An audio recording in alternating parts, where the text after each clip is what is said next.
okay, I don't need to be scared of conflict. Our marriage isn't a failure if we fight a little bit. We can talk through hard things. Healthy marriages aren't absent of conflict. They just handle conflict well. Hey, there's just something we're not doing super well. How do we get better at this? You're listening to Let's Get Knotty, a podcast for real talk and honest conversations about all things relationships and marriage. The good, the bad, and the naughty. Whether you're already married, almost married, or wanting to get married, we're here to help you build a solid foundation for a love that lasts. Let's get naughty, y'all. Hi, y'all. Welcome back to the Let's Get Knotty podcast. We are excited today because we are going to be answering one of your questions. So we got a listener question in, and we're really excited about this one. Yeah, which this is a great reminder. We've done a poor job, I think, of reminding y'all to send us your questions, but we would love to hear from you and answer your questions, whether it's like questions or problems you're having, things that we can just like encourage you in. We've got a couple of our upcoming episodes now are going to be listener submission based. So today we are going to be responding to Taylor. Taylor submitted a message on our website. So actually, this is a good time just to remind you guys. We'd love to hear from you. Sometimes we'll post like question boxes on our Instagram, but our Instagram DMs are always open. Or if you have a question or maybe just like a topic that's more sensitive in your marriage or relationship and you want it to be anonymous, you can submit something to us anonymously on our website. It's always linked in the show notes for you to contribute to the show. And that has the link specifically for the anonymous option if you'd like to do that. This one's not anonymous. It's from Taylor, but I'm going to read what Taylor had to say. She said, "Hi, Molly and Cashmere. I appreciate you both doing this podcast and normalizing healthy, thriving marriages. Also, the episode with Margaret Matheny, my two favorite YouTubers," which I'm so honored to be among Margaret in that. Anyways, my fiance and I have been together 8 years now since we were 16 and 17, and we have grown so much together. That's a long time. Wow, that's a long time. They've been together since high school. Yeah, they've got a lot under their belt there. However, after all these years, communication is still something we have trouble with. Talking about what is bothering us to each other just doesn't happen much, and I would like for us to be able to have more open, face-to-face conversations. My fiance and I have very different ways of dealing with things. I'm a problem solver and always want us to be on the same page. On the other hand, when he gets upset, he needs time to think it over before we are on the same page. I get that it's just hard for me to open up about things because I feel like I don't want to upset him and I don't want to have that period where we aren't on the same page. It sounds silly when I'm writing it out, but it's a problem. At the end of the day, we are best friends and we are getting married in a couple of months, and I want to take our relationship to the next level. Any tips or advice is much appreciated. Thank you so much for what you guys are doing. I truly think it's amazing. And she said some nice words about my YouTube channel too, but thank you, Taylor. We're so glad to hear that you have been enjoying it, and thank you for submitting this. Yeah, as I hear that, it makes me laugh a little bit because she sounds like my wife, where if I were to respond to this, I would have listed like 3 questions in a bullet point format, where it's just like all these words coming at us, and so I love that. It's funny, it cracks me up. Yeah, Taylor, you did great. Don't listen to him. I love your essay letter to us. I feel like, I guess maybe just kind of like summarizing what we gathered from her question and what she shared. They've been together 8 years, but they still kind of struggle with communication, specifically about things that are bothering them or conflicts or issues that they have inside their relationship. Right. Sounds like there might be just some things that feel sensitive and are harder to be willing to address. And I mean, we all deal with that, right? Oh, sure.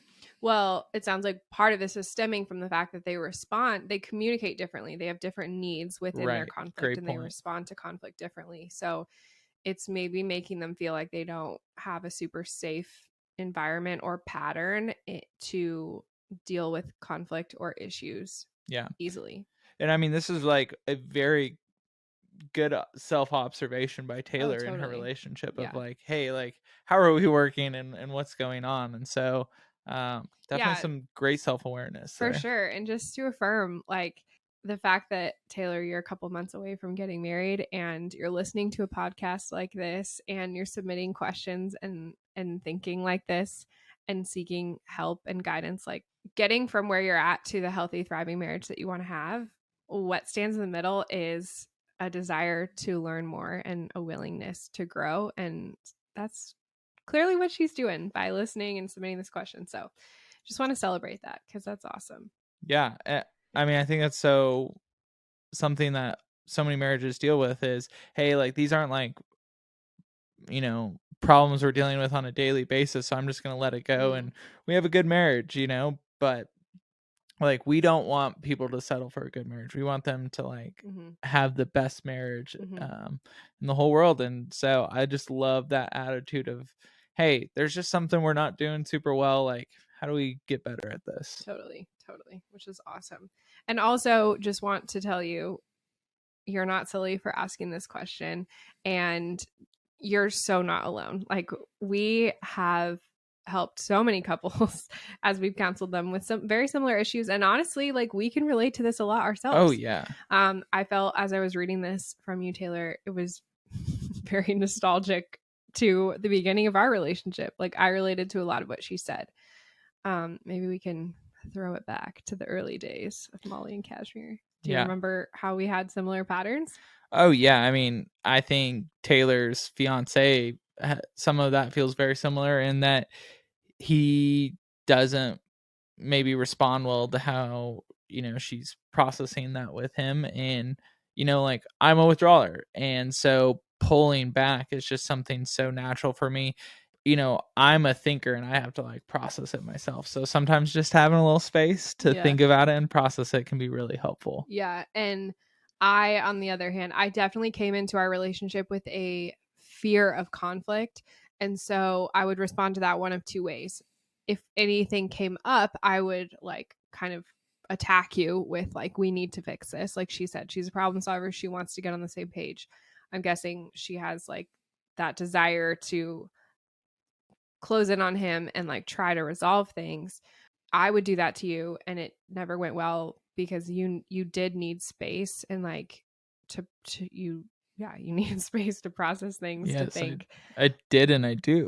Yeah, you still do. The other way I would respond to conflict or issues is I wouldn't bring them up because I was so scared of conflict.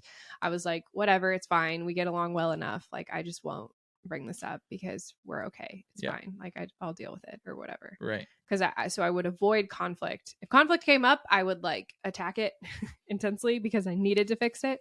But if I had an issue, I wouldn't bring conflict up because I was scared of it. So I'm gathering that she's kind of maybe in a similar boat, like doing both of those things, coming from a similar place.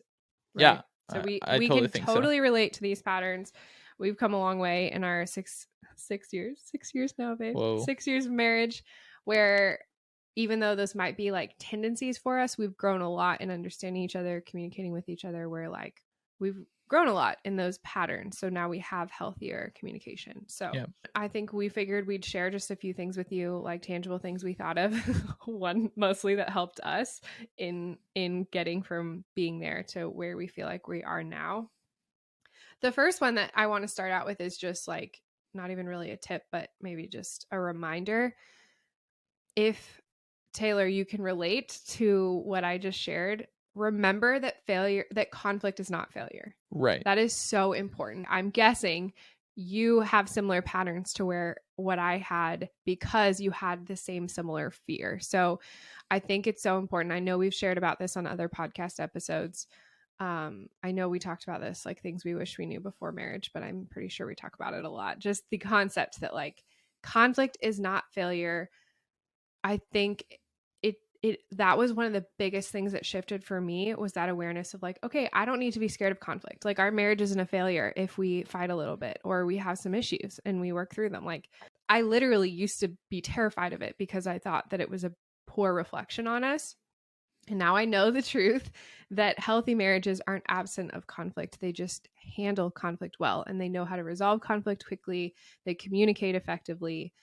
And so I think that's just like the first thing I want to start out with. If you're coming into your communication or conflict resolution with that misunderstanding that conflict is bad, start right there. But for both of you, like, get on the same page that it's okay for us to like work through things. We need to work through things. We don't need to be afraid of it. Yeah, and I think you're relating a lot to Taylor, Yeah. obviously, in this You're situation. probably relating to her fiance, so fill Oh, us of course. in. But I think it's both, right? And I Yes. think that's like our first point is that you guys need to sit down and just like, hey, have a conversation that says like we can talk through hard things Mhm. and, express things that we want to improve on, and it's not it's not an attack on your relationship or on each other, and that like set the conversation where you can have, or like create the expectation in your Mhm. relationship Mhm. where you can have conversations that are going to be hard and about conflict, and it's with the mindset that hey, we're going to grow and just find ways to work through these things. Yeah, that's really good. I completely agree. I think Taylor, if you're struggling with that fear, like work on that yourself, but both of you getting on the same page about that, like whatever that looks like, have a conversation. The beautiful part is because you're about to get married, this is the perfect time to be having these conversations. Like Totally. it's very obvious that like, hey, we're about to get married. Like let's talk about what we want for our marriage. We know that sometimes it can be tricky to bring these things up, and that's literally why we created our course Ready to Not, because we wanted to create a safe environment for you guys to have those conversations, Mhm. because we know that like coming out of nowhere it can be hard to be like, hey, I want to talk to you about this. It's like, if you're not, if you don't have that habit and have that safe environment, it can be kind of tricky. But knowing you're about to get married is the perfect excuse to be like, hey, I'm really excited to marry you. I love you so much. I want the best marriage we can possibly have. Like let's kind of talk about how, like, what we want to work on as we step into marriage. Yeah. And kind of a point B to that, I would say, is, after you have that conversation, you guys are going to step into a hard conversation. Like, be willing to reaffirm, like, hey, I love, like, reaffirm your love and your intent for that conversation, and that you want to grow, and just be as united as possible before you have a hard conversation. Yeah. I think that can really, sometimes we need to remember that we're not fighting against each other, we're fighting, for our marriage Yeah. together. Look, y'all, with divorce rates near 50%, there is no question getting married is one of the biggest decisions you'll ever make. That is why we created Ready to Not, our premarital course to help you build a solid foundation for a lasting marriage.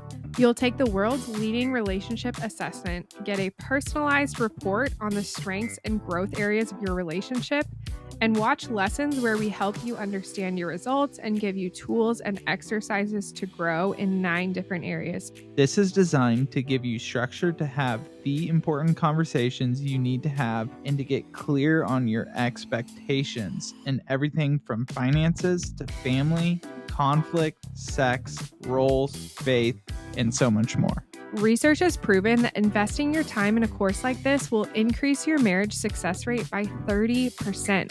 Don't just prepare for your wedding day. Invest time preparing for the lifelong marriage that will follow it. And if you're already married, can we just say that this would make an amazing wedding gift? With Ready to Not, we'll help you move into marriage with clarity and confidence. And a special discount just for Let's Get Knotty listeners, go to knottedmarriage.com/ready-to-knot and use code LGK25 for $25 off. That's knottedmarriage.com/READYTOKNOT and use code LGK25 for $25 off.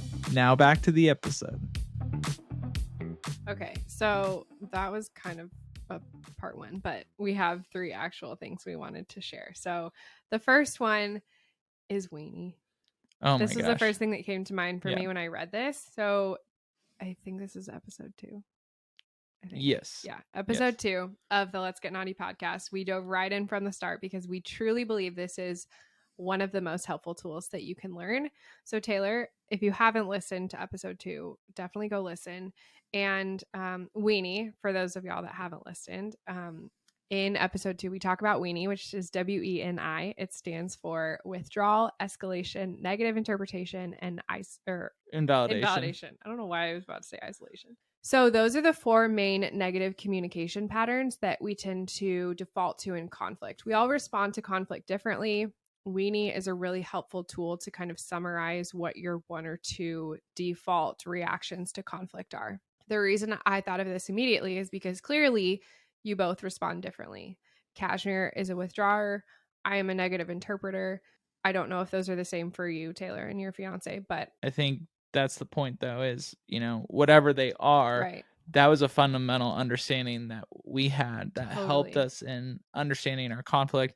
And so, like, that's our first, well, is it our second or our first? We'll Right. say this is number 1. This is number 1, is to go listen to that episode with your fiance. Yeah. And just sit down and have a conversation about what is my negative communication pattern, how does that affect you, and then we talk a little bit about like, hey, how can we help our spouse out with their negative communication pattern to respond better. So I think both listening to it, if you sit down and do it together, that'd be great. But even if you text it to him like, hey, like this is a podcast episode I heard, like I'd love to, maybe if you want to lead out, be like, text it to him, be like, hey, I listened to this. This was super helpful. I think I'm an escalator or whatever you are. Say, I think I'm an E. What do you like? I'd love to talk about this. Which one? Like, listen, let me know which one you think you are, and then have a conversation. But 3 things from that: know what each other's weenies are. Both of you need to know your exit strategy. So when you hear that, we talk about that in the episode, like what to do to get out of that poor habit to communicate more effectively. But then also that 3rd step, I love that you just mentioned that. Ask each other, how can I help you do blank less? You're a withdrawer. It was so helpful for me to ask you, what can I do to help you have a lesser desire to withdraw? And that helped you to reflect on what you needed from me. And it helped me so much because then I knew like, hey, I do need to be okay giving you a few minutes of space. And then you return to me like so much better able to work through conflict instead of me like attacking you. So those questions that helped us a ton, was like asking each other that question. And neither of you might not know right away. Sometimes it takes some self-reflection. Like I had to kind of process, oh, like what I need from you to not negatively interpret is affirmation. Like I need to hear that you love me and you believe in me, or whatever. Like, and so it kind of took me a hot second to be able to articulate to you that that's what I needed. But take some time to like those 3 things: know what they are, know the exit strategies, and know how you can support each other in them, because that's huge. And don't be afraid to like communicate that and say, hey, I need words of affirmation when we're in conflict, or something like that. But I mean, if you set a tone and then you start to that was kind of our pre-point, we'll call that point A. And then point number 1 is to understand your negative communication patterns, and that will go a really long way in setting a tone in your relationship to have these conversations, because they're hard. Totally. So weenie was number 1. Listen to episode 2 of the podcast. Number 2 kind of goes along with that, and you already kind of mentioned this earlier, but it is so powerful, and this has helped us so much, just really working on speaking affirmations to each other when we're in the midst of hard conversations or when things come up. Because what I kind of gathered from Taylor's question was like, there's some hesitation to bring up conflict or issues, or maybe she's got a problem with something he does, but she's like scared to bring it up because she doesn't want to deal with the repercussions of the conflict. It is so helpful. I know this sounds obvious, but it's true. Like, just to affirm for your partner first, like, hey, I love you, I admire X, Y, and Z about you, like I'm so excited to be marrying you, something she could be saying, right? Like, I can't wait to partner with you for the rest of my life. I want to have a healthy marriage with you. Like, I want to continue to grow and be better. Can we talk about X, Y, and Z, or like this one issue? Just surrounding those harder conversations with affirmations and of your partner's character, especially if you're bringing up something that they don't want to hear, like something hard about them. but also just of your love and commitment to your relationship. Yes. And sometimes people hear problems as I don't love you, or I'm doubting my love for you. And like that can be hurtful and trigger defensive responses. And something that Taylor said is that I'm a natural fixer. And so that's something that raises a little red flag for me. I feel like you are a conflict resolver, but I'm a problem fixer, right? And sometimes when we're trying to fix a problem, or even just trying to like resolve something, we can focus on that issue more than we focus on the person or how it's affecting them. And as a less emotional person than my spouse, and well, most of the time, I mean less and less, but I need to make sure that I'm caring for your emotions and your feelings as much as addressing the issue. Yeah. And so can we give an example of that? Just it came to my mind if you're yeah, go for this. it. Just like a big theme of struggle in our marriage has been around my health issues, and Right. your Cashmere is a fixer and he wants to help me find answers and feel better and resolve my illness. But a lot of times I was hurt in our conflicts about that because I was hearing something's wrong with you. It's hurting our marriage. I want to fix it. Like, we need to fix it. And so I was hearing, it's hard to love you. I need to resolve this. Like that's how I was negatively interpreting that, of like, and I needed, as you tried to help me work through that, I needed to hear like, I love you and I'm going to love you no matter what. But here's how I want to work on this with you. Like, yeah. I just constantly needed that affirmation of me and your commitment to me, regardless of if my illness got fixed, like, so that's like a really, hopefully tangible for us, very sensitive example, but yeah, hopefully that's helpful, of just like that is still a very painful conflict in our marriage and a hard thing for us to talk about because it hurts so bad. But one of the best things that we can both do in that is just like continually affirm, as we're working through this theme of conflict, that we love each other and we're in it, and just like it kind of like sets the tone, and then it becomes a safer environment to work through the conflict together. Yeah, I mean, so that's like one of our like 3 like very sensitive points, and so even like talking about it here is weird because it feels so real and personal. But yeah, I mean that's something that I've learned to do, is to affirm and just like speak truth to my wife about who she is, and that like this doesn't define her and things, before we then get to like, hey, like I'm having a concern, or like how do we fix this, or even just like what's going on, like there's just a lot of conversations there that as you get around sensitive things, sometimes just speaking to who someone is to you, and like what this relationship, and just like why you're concerned, or like all of those things can really help a conversation and how something is heard so much better from your spouse. Totally.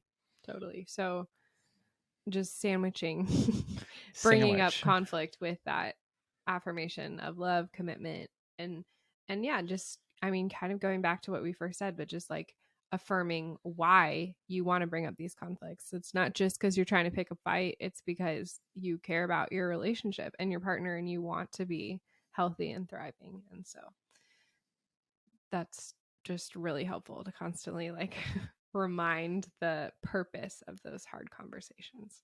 I'm sure there's other things, but the final thing we wanted to share, number 3, was just the concept of setting aside time and creating a rhythm to have these conversations. Yeah, and I think something that maybe not exactly a rhythm, but we've created an attitude in our relationship to set us, to have time and to be able to say like, hey, like, well, let's just sit down and like check in and see how we're doing and address anything.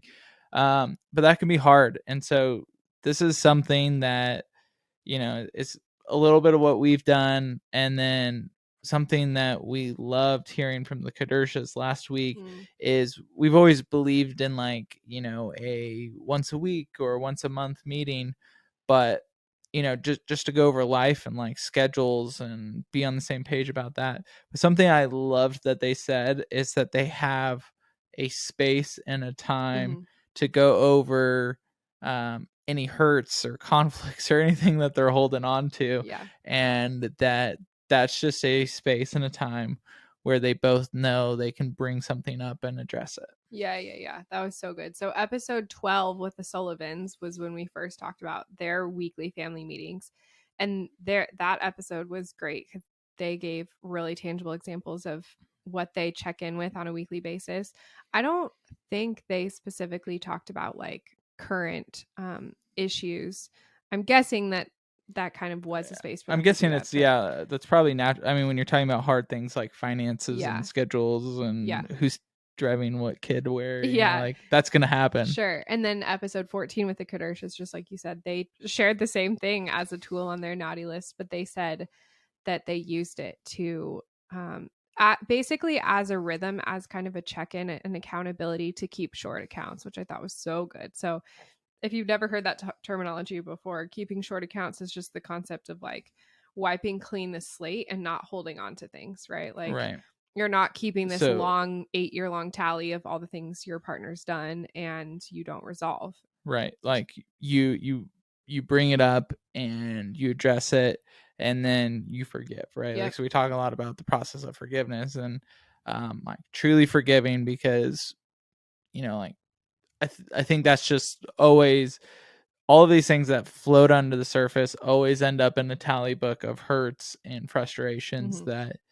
you have. And like, that's just like something we want to make sure people work on because that is so easy to do. Totally. So our encouragement with number 3 for you, Taylor, was just to create a rhythm, like to set aside a safe space. So if that's a weekly family meeting, that would be great. We kind of did start our relationship. In fact, I remember when we were engaged, there was something you suggested was like, I think I have like an old note of what we wrote down, but you wanted to like talk about finances, like just like check in on our financial goals each week, make sure we were on the same page. And one thing you said was like, talk about any issues we're having in our relationship. And so we did kind of do that early on, and then we kind of fell off. And then I tried to bring back the weekly meeting. So like, we're not perfect at this, but I think what we did do was just what you said, like kind of creating that attitude and environment earlier on in our relationship of like, we're going to create space for these conversations. But if you're going from a place where like, hey, we've been dating for 8 years, I really love him, but like, I don't know how to bring things up to him. Like sometimes to get from there to where I feel like we are now, where like, if something bothers me, I tell you like within 12 hours because like we just have that environment. And I'm like now it's easy to do. To get from there to here, I think sometimes you just kind of have to like build in that muscle by creating a rhythm. So a huge part of that is like creating a safe space. Like for us, a lot of times that's like turning distractions off and like sometimes it helps to prompt and be like, hey, like I kind of want to talk to you about this. Can we talk about it later tonight? Like even just to give you a little warning. Like, oh yeah, that's huge, right? I feel like that's, as a man, something maybe that's super sexist of me, but as a less emotional person, I need a chance to like prep and be like, oh, all right, here comes here comes emotions and feelings. And like I think it's a really good is to, like at a larger view to say like, hey, I want to start working on having like a weekly conversation about just like what's going on and how we're feeling and just make sure we're keeping short accounts. But then, if it's that day or something, just be like, hey, like, like I'm really excited to share share with you tonight. And I just have some things that I've been processing and I love you, but I'm excited to share those with you. Yeah. So figure out what that looks like for you and what works for you guys. I've learned I think we've shared this before, like sitting you down on the couch and like wanting to stare into your eyes and like expecting all distractions to be gone and stuff. Like sometimes that's not what works for you, as well as like going on a walk with you. Like Right. going on a walk with you, walking Gunner and walking side by side. It kind of takes a little bit of that like heavy pressure off. And sometimes for you, that's a lot safer of an environment than when I'm like Yeah. staring you I down and must connect. let's sit down at this table, like face off, have this conversation, you know? Right. So like Right. learn what works for you guys and what your partner needs, what you both need, how you can communicate effectively. But I think especially early on, like creating a rhythm for that, like a space for it. I know that's something that the Sullivan said in episode 12 that I thought like it really just resonated with me was by knowing that they had this weekly meeting, it allowed them kind of the freedom to say like, okay, like this is something we're going to talk about then. So you don't have to like talk about it right in the moment or when it's just not an appropriate time. Like knowing that you have that rhythm coming and in that safe environment coming for it where you're both like anticipating it and it's just a healthier environment to have those conversations, it frees up the rest of your week too to be a lot more like effective and Right. healthy. So whatever that is, we're not going to prescribe exactly what that needs to be, but we are big fans of this whole weekly family meeting concept, and especially early on if that's what you need. So maybe like try to see what that could look like for you guys. Or it could be as simple. Sorry, you were No, going to say something, but go I was ahead. just going to say like maybe that's intimidating, but even if it's like a weekly, if it's more simple to say like something we've kind of done is after church on Sundays, we kind of cook our big weekly Sabbath breakfast. We kind of make it special. And I feel like we both just kind of make an effort when we do that to be like, hey, like, how's your week? How are you doing? Like, how can I love you this week? We kind of ask those questions. And so it's just naturally created that space for us to check in on some of those things. So again, if like the really structured environment isn't as helpful for you, like still just find what works for you. Yeah. I think just like one last thing that kind of came to my mind is, 8 years, 8 or 9 years. 8 years. Yeah. Like that's a long time to have been dating. Mhm. And, like you guys clearly know each other very well and have had all of this knowledge of each other. But like marriages, like not marriages, relationships are very dynamic. And as you go into marriage, like your relationship dynamics are going to change. And so I think just like, don't just, trust, or, I mean, you can trust it, but you can like, don't just be comfortable in the knowledge you have of your spouse. Like continue to work on things and just like recognize that like this is a new moment in your relationship and that like this is an opportunity to grow in these things. And like I don't know, I just think we can all Totally. become so static in our relationship because of time. Yeah. And people are always changing and relationships are always changing. And so don't just let that like, this is a great opportunity to implement this as you guys are working towards marriage. Mm-hmm. Yeah. Yeah. Hopefully that's helpful for you, Taylor. Yeah.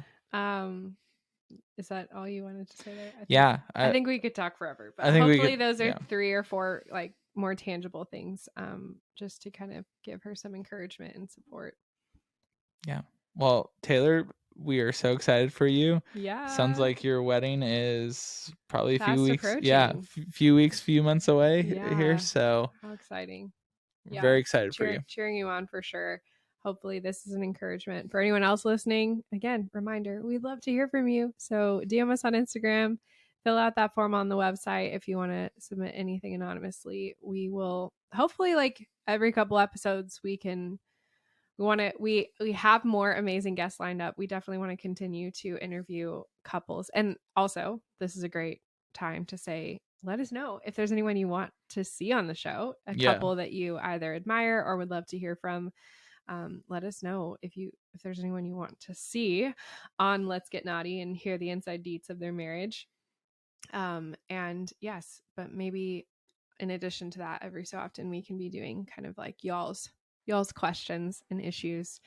So submit those to us. I'll link both of those things in the show notes. We love to hear from you. Yeah. Well, thanks for tuning into this episode, and we'll see you guys next week. See you next week. Thanks so much for hanging out with us for another episode of Let's Get Knotty. Remember to subscribe so you don't miss an episode. And if you want more encouragement, join us on Instagram and YouTube at Knotted Marriage to check out all the other resources we have to help you build a tighter marriage. If this conversation encouraged you in any way, please consider leaving us a review on whatever platform you're listening and posting a screenshot on social media. That support means more than you know and really helps us reach more couples. We'll see you for next week's episode. Go get knotty.